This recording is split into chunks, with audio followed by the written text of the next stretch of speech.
Good afternoon, everyone. So, welcome to Career Launcher. My name is Naveen, and today we'll be looking at time and work quantitative aptitude.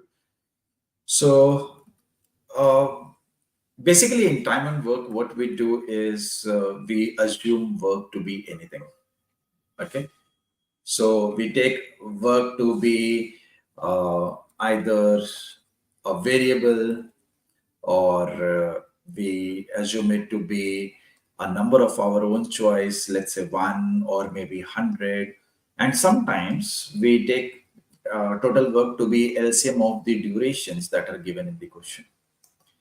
Once the work is assumed, then we work with efficiency, and efficiency of a person is given as the work that the person is going to do divided by the time that the person is going to take.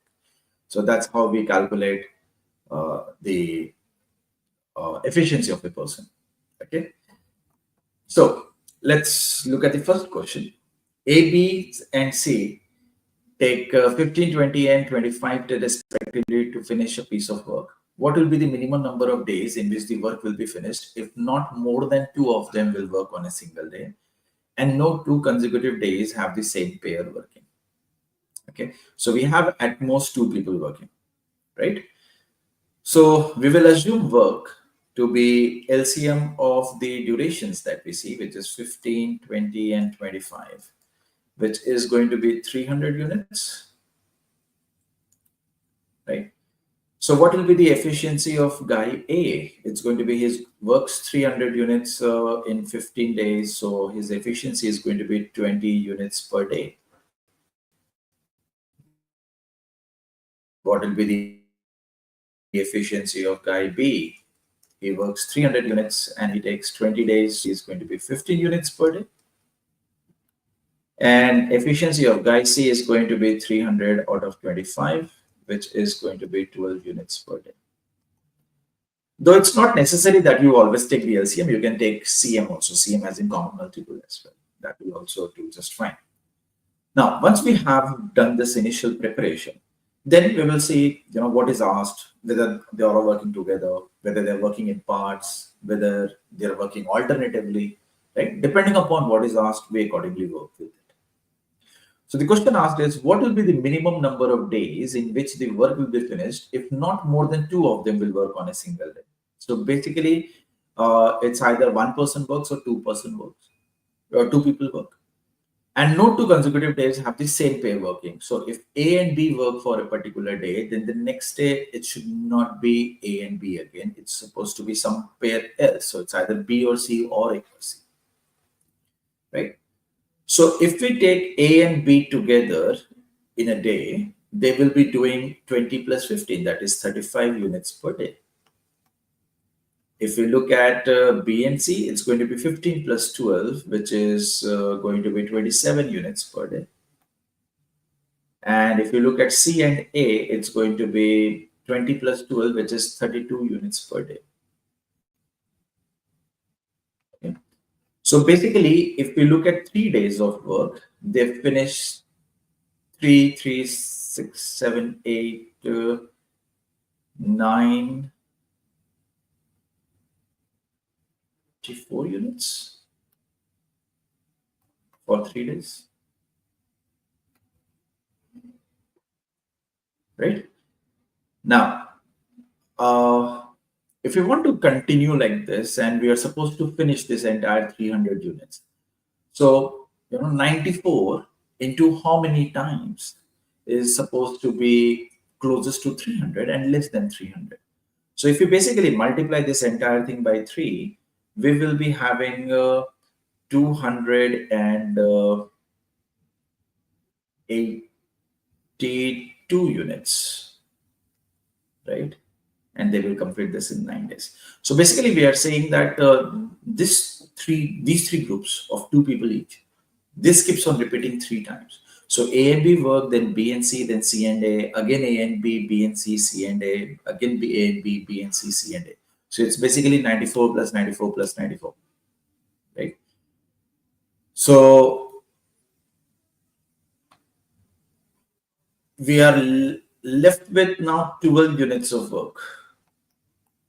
So that we, sorry, not 12, 18 units of work. such that the work gets completed, right? So definitely we are going to take more than 9 days. Now, if we look at the options, we can see that the options that we have is 9 days, more than 9 days, which is 9 plus 32 by 35. And then we have 8 plus 32 by 35 and 8 plus 28 by 35. So basically, our target is, because B option doesn't match, right? So our target is to bring it down to less than 9 days. Now, how can we do so? Is it a possibility that we ask, will let three people work, right? So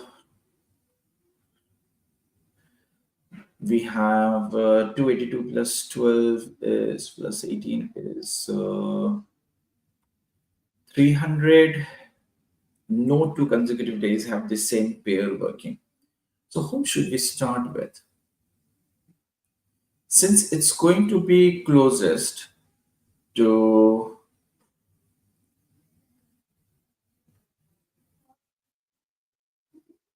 no more than two of them. So basically, we can't let three people work. Okay. So if A and B are working, they finish 35. Next day, if B and C. So we'll not let B and C work because this is the smallest number, right? So we'll keep it on the last day. C and A is going to be 32.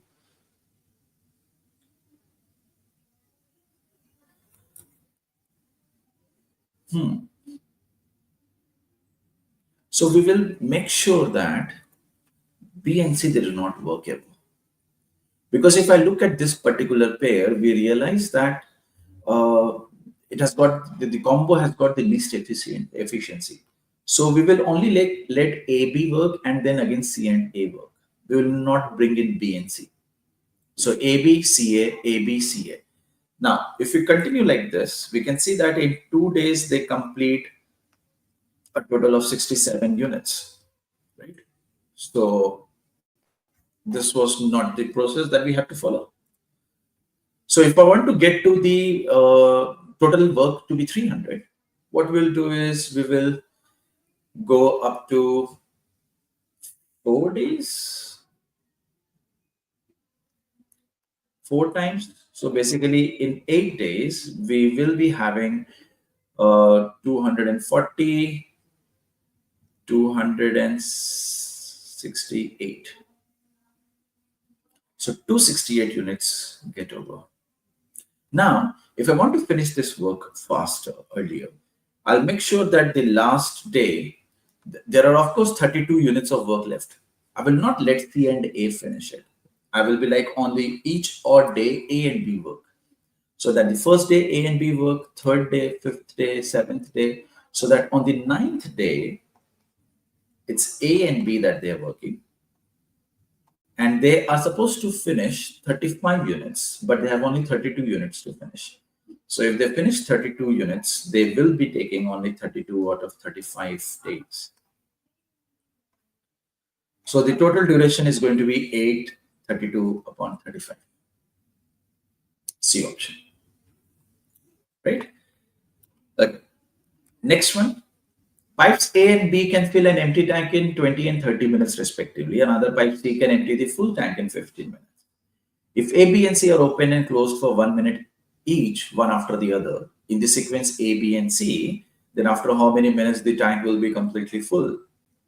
So we will start with assuming the capacity of the tank to be anything. It's better if we take the LCM of the numbers or the durations that we have, which is 20, 30, and 15.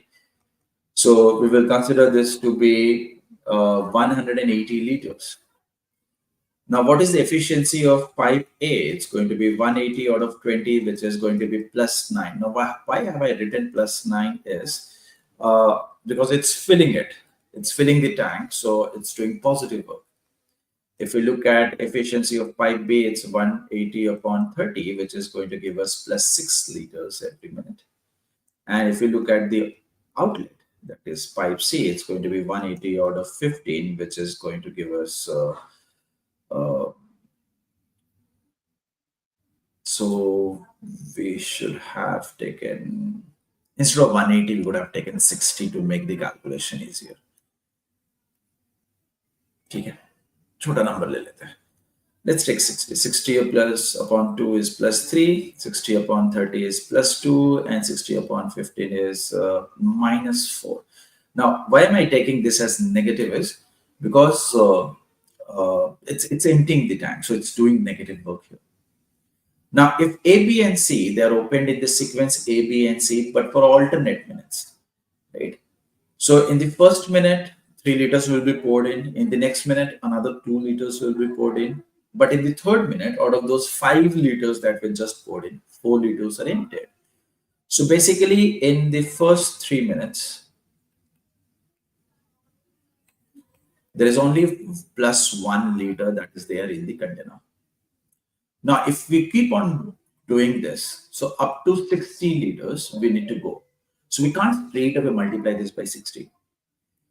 We are going to assume that the last two minutes where the tank was supposedly full, it was done by A and B. C was never given a chance at the last moment. So if you look at this, A and B together can fill 5 liters. So our task is not to get up to 60, but rather up to 55. So in order to fill 55 liters, they will be taking 55 into 3, which is going to be 165 minutes.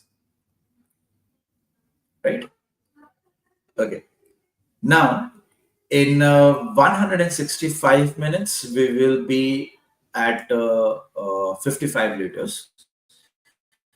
Now, in 166th minute, it will be the turn of pipe A, which will fill plus 3 liters.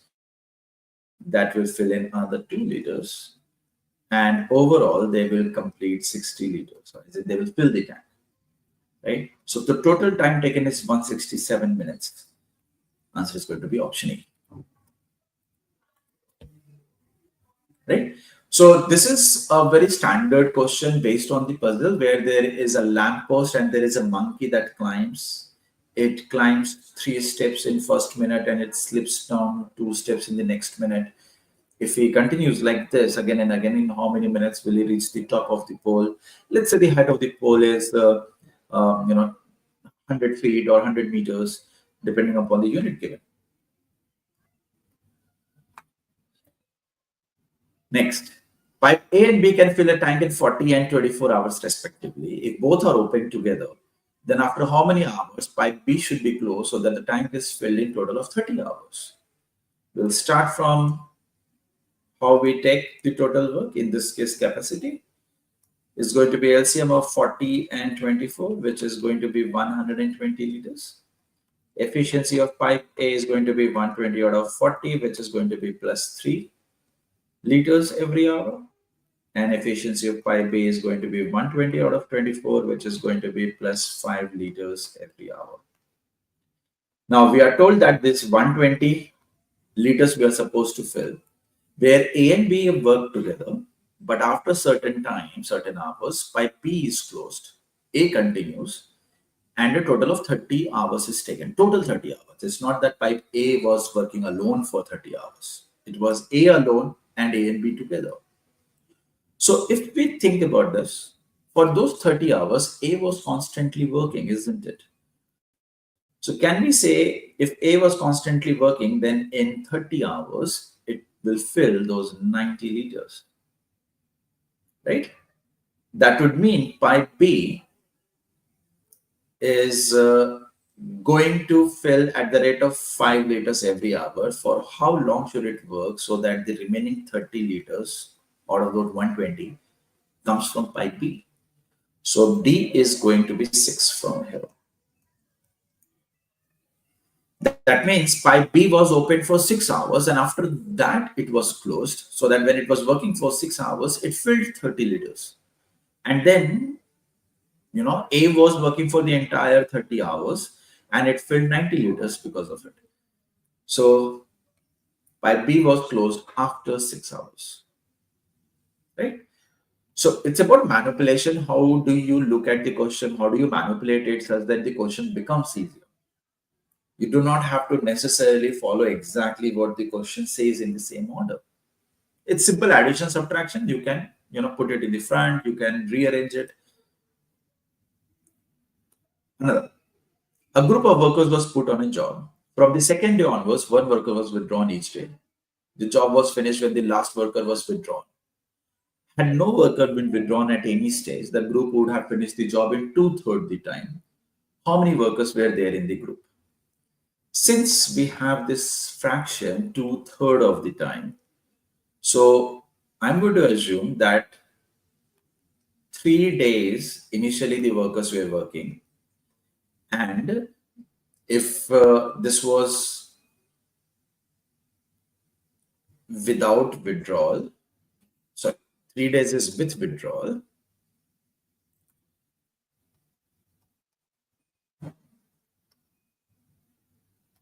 and 2 is without withdrawal. As in, if the workers are not withdrawn, then the work will get completed in 2 days. And if the workers are withdrawn, the work gets completed in 3 days. So if 3 days work is supposed to be done, and on the last day only one worker was working, then the penultimate day 2 people were working, and the day before that 3 people were working. That means initially 3 workers were working. So that the next day one worker was removed, only 2 were working. On the next day only one worker was working. That means the total work is 3 plus 2 plus 1, that is 6 units. If the number of workers had stayed the same, as in 3 workers only, and they continued for 2 days as per our assumption, will that be also equal to 6 units? So we see that 3 plus 3 is 6 and 3 plus 2 plus 1 is also 6. So that means there were 3 workers in the group initially. If this 3 and 2 had not worked out, then we would have moved over to the next, since it says 5 workers, sorry, 5 workers. So we'll start with 5 plus 2 plus 1, 5 plus 4 plus 3 plus 2 plus 1, which would have given us 5 days work. So two-thirds of 5 days, then we will calculate. But that's going to be a fraction on the other side. So basically, there is only one number which is a multiple of 3 here, which matches everything. And this is a CAT question. Okay. Another. 2 people, A and B, are very lazy. If A works for 2 hours, he needs an hour's rest. If B works for 5 hours, he needs 1 hour rest. If they work continuously, they can finish a job totally in 36 hours. By fulfilling the requirement of rest, how many hours would they now require to finish the job? Both A and B have equal efficiency. So if we look at A, if they work continuously, right, they can finish a job totally in 36 hours and they have equal efficiency. So basically for A, we are saying that he finishes, let's say, 1 unit of work, and then he finishes 1 unit of work in the next hour, and then he takes a rest. If you look at B, he finishes 1 unit of work for the first 5 hours, and then he takes the rest. So if I repeat A's pattern, right, what we see is the total units that they can finish is 9, but they take a total of 6 hours, right? Okay. Now, if they can finish a job in total 36 hours, so the actual total work should be how much? So for 36 hours they are working, A is working his own work units, B is working his own units. So a total of 72 units exist. Now these 72 units, if we break it down as 9, 9, 9, 9, and so on, So it will go 6 times. So for these 9 units, it's going to be 6 hours. For these 9 units, it's going to be 6 hours. So 6 hours for every single 9 units that they are working, right? So this will happen 8 times basically. So this is going to be 8 into 6, 48 hours. But the thing is, this last portion of 9 units when they are going to work, the last hour of rest should not be counted, right? Because the work is already finished. If they're going to take the rest, that's the contractor's issue, that's somebody else's issue. The work got over an hour before the last 9 hours. So there was a break every time between two consecutive 9 hours duration, 9 units of work that they do, that we are aware of. The last 9 units of work that they do in 6 hours, it's basically they did not take 6 hours, but they took only 5 hours to finish the work. So it's basically 7 into 6 plus 5, or we can say 8 into 6 minus 1, same thing. So total time that they will take will be 47 and not 48. So there is a reason 48 is the first option, so that the student, once they make the mistake in the last step, they'll get 48, and 47 is hidden a little below. Okay. So do you guys have any question, anything to ask? If you do not have any question to ask now, what you can do is you can ask the question in the comment section. And if you guys like the video, please make sure that you subscribe if you haven't subscribed, and like the video. Thank you, everyone. Thank you for joining. Until next session, take care. Bye-bye.